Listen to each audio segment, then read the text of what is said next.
मिस्र के शहर अलेक्जेंड्रिया के साहिल से 6.5 किलोमीटर दूर डीप सी डाइवर्स ने समंदर की तह में कुछ ऐसा देखा जो बिल्कुल भी नॉर्मल नहीं था। दोस्तों, जैसा कि हम जानते हैं कि दुनिया का 70% हिस्सा पानी है, जिसको अभी तक हमने 5% भी एक्सप्लोर नहीं किया। समंदरों की गहराई में ऐसी मखलूकात भी हैं जिनको आज तक हमने नहीं देखा, और इनमें ऐसे राज भी हैं जो हजारों साल पहले इस दुनिया में रहने वाले लोग छोड़ गए थे। कभी रिसर्च का बहाना तो कभी एडवेंचर का, ये राज बस एक एक करके खुलते जा रहे हैं। तो दोस्तों, आज आप जानेंगे 8 अजीबोगरीब चीजें जो कि समंदर की गहराई से मिली।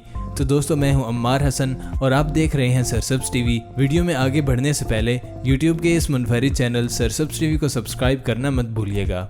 नंबर 8, अमेरिका में फ्लोरिडा की बीचेस बहुत मशहूर हैं, जहां पर अक्सर सी शेल्स, क्रैब्स और कई मरतबा समंदरी मखलूक भी तैरकर साहिल पर आई है। लेकिन अक्टूबर 2012 में पम्पेनो बीच पर मौजूद लोग तब हैरान परेशान हो गए जब उन्हें समंदर के साहिल पर एक आंख पड़ी मिली, जिस आंख का साइज इंसान के 2 हाथों के बराबर हो। वो दिखने में वाकई किसी बहुत बड़े समंदरी मॉन्स्टर की आंख लगेगी। इस आई बॉल की पिक्चर सोशल मीडिया पर आग की तरह वायरल होगी। कुछ लोगों का ख्याल था कि जिस मॉन्स्टर की आंख तैरकर साहिल पर आ सकती है वो जरूर साहिल के आसपास कहीं भटक रहा होगा। इस खौफ की वजह से लोगों ने फ्लोरिडा के बीचेस पर जाना ही कम कर दिया। लेकिन जब ये आंख वाइल्ड लाइफ के डिपार्टमेंट में भेजी गई तो वहाँ कई एक्सपेरिमेंट्स और रिसर्चेस के बाद ये मालूम पड़ा कि ये आंख किसी मॉन्स्टर जायंट की नहीं बल्कि एक नॉर्मल स्वॉर्ड फिश की है, जिसको किसी मछेरे ने पकड़कर उसकी आंख निकालकर वहीं समंदर में फेंक दी होगी। नंबर 7, मिस्र के शहर अलेक्जेंड्रिया के साहिल से 6.5 किलोमीटर दूर समंदर की तह में कुछ ऐसा देखा गया जो बिल्कुल भी नॉर्मल नहीं था। जब ये बात फ्रेंच आर्कियोलॉजिस्ट फ्रैंक कोडियो तक पहुंची तो उन्होंने इस जगह पर तहकीकात शुरू कर दी। हैरत अंगेज तौर पर इस जगह से 34 शिप्स, 700 एंकर्स, सोने से भरे हुए खजाने, 16 फीट लंबे स्टैचूज, टूटी फूटी इमारतों के हिस्से और छोटे छोटे पत्थर मिले जिन पर अजीबोगरीब लिखाई से लिखा हुआ था। जो खंडरात के नमूने यहाँ से मौसूल हुए वो समंदर के अंदर ही कई किलोमीटर तक फैले हुए थे। तो जांच करने पर मालूम पड़ा कि 2300 साल पहले यहाँ पर मिस्र का एक बहुत बड़ा शहर हुआ करता था, जो शायद मिस्र का मेन पोर्ट सिटी था, शायद जहाँ से मुल्क के कई कारोबारी मामलात चलाए जाते थे। ये पूरा शहर आज थांस हेराक्ली ओन के नाम से जाना जाता है। लेकिन हजारों साल पहले मिस्र के इस शहर को सैलाब खा गया या यह सुनामी की नजर हो गया, इसका अंदाजा किसी को भी नहीं है। नंबर 6, दोस्तों, समंदर में 1 किलोमीटर नीचे मछली की एक ऐसी किस्म भी रहती है जिसको देखना भी जापान में बहुत खराब समझा जाता है। इस मखलूक को जायंट और फिश कहा जाता है, जो अपनी जिसामत की वजह से अजीब समंदरी मखलूक भी कहलाई जाती है। समंदर की 1 किलोमीटर की गहराई में पाई जाने वाली ये मछली, इसकी लंबाई कमोबेश 50 फुट होती है और इसको देखते ही सबसे पहला ख्याल यही आता है कि ये कोई समंदरी सांप या अजदहा है। जापान में ये माना जाता है कि समंदरी किनारे पर और फिश का नजर आना कुदरती आफत का एक सिग्नल होता है। लेकिन साइंसदानों के मुताबिक समंदर के बॉटम में रहने और बसने वाली मखलूक पोल्यूशन की वजह से सतह समंदर का रुख करने पर मजबूर हो जाती हैं। नंबर 5, जब से ये दुनिया बनी है तब से अभी तक जितनी भी कौमें यहाँ रहती थी, समंदर इनके बेशुमार राज छुपाए हुए है। इटली के करीब समंदर के बॉटम से सी डाइवर्स को पुराने जमाने में इस्तेमाल होने वाली दवाइयाँ मिली।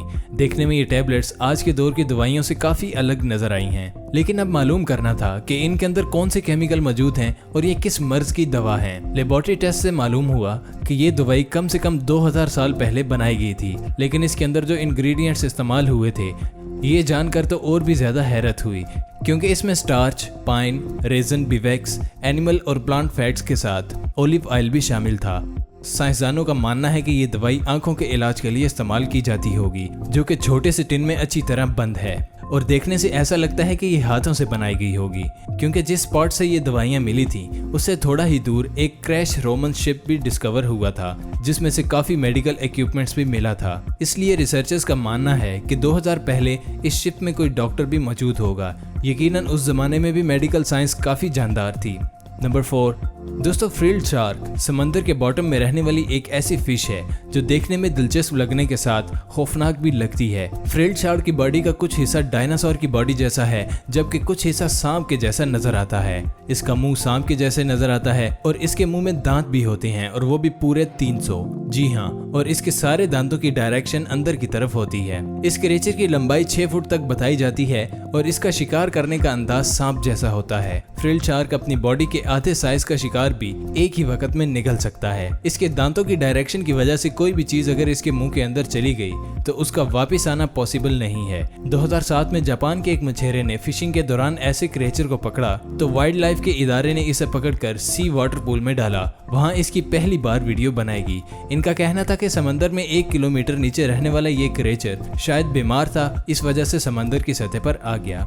नंबर 3, जिन लोगों को हॉरर मूवी देखने से डर नहीं लगता वो अमेरिका में मौजूद कैंप क्रिस्टल लेक जरूर विजिट करें।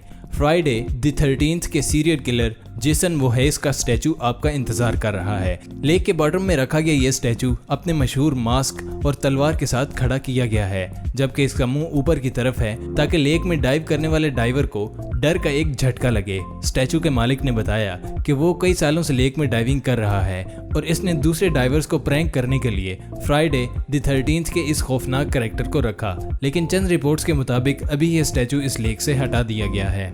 नंबर 2, क्या आप अंदाजा कर सकते हैं कि कोई दरिया किसी समंदर के अंदर मौजूद हो सकता है? जाहिर है इसका जवाब होगा नहीं, लेकिन मेक्सिको के युकाटन पेनिनसुला में समंदर के अंदर डाइवर्स ने एक ऐसा सीक्रेट एरिया तलाश किया जहां पानी के अंदर ही एक दरिया भी बहता है। जी हाँ, पानी के अंदर बहने वाला ये दरिया हाइड्रोजन की एक मोटी तह की वजह से है, जिसके नीचे एक गार से आने वाली साल्ट लेयर भी मौजूद है। इस जगह को सेनोटे एंजेलेटा भी कहा जाता है। स्कूबा डाइवर्स के मुताबिक ऊपर से देखने पर सेनेटो एंजेलेटा बिल्कुल आम सी नजर आती है, लेकिन 30 मीटर अंदर जाने के बाद जो मंजर नजर आता है उस पर यकीन करना मुश्किल है।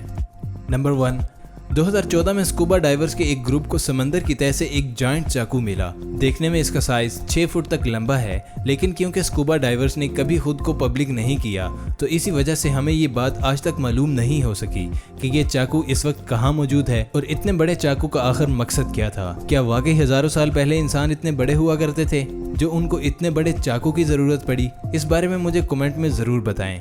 और वीडियो कैसी लगी? वीडियो पसंद आए तो इसे लाइक करें, अपने दोस्तों के साथ शेयर करें और YouTube के इस मुनफरिद चैनल सरसब्स टीवी को सब्सक्राइब करना मत भूलिएगा। तो मिलेंगे दोस्तों नेक्स्ट वीडियो में, तब तक के लिए अपना और अपने प्यारों का बहुत सा ख्याल रखिएगा। अल्लाह निगहबान।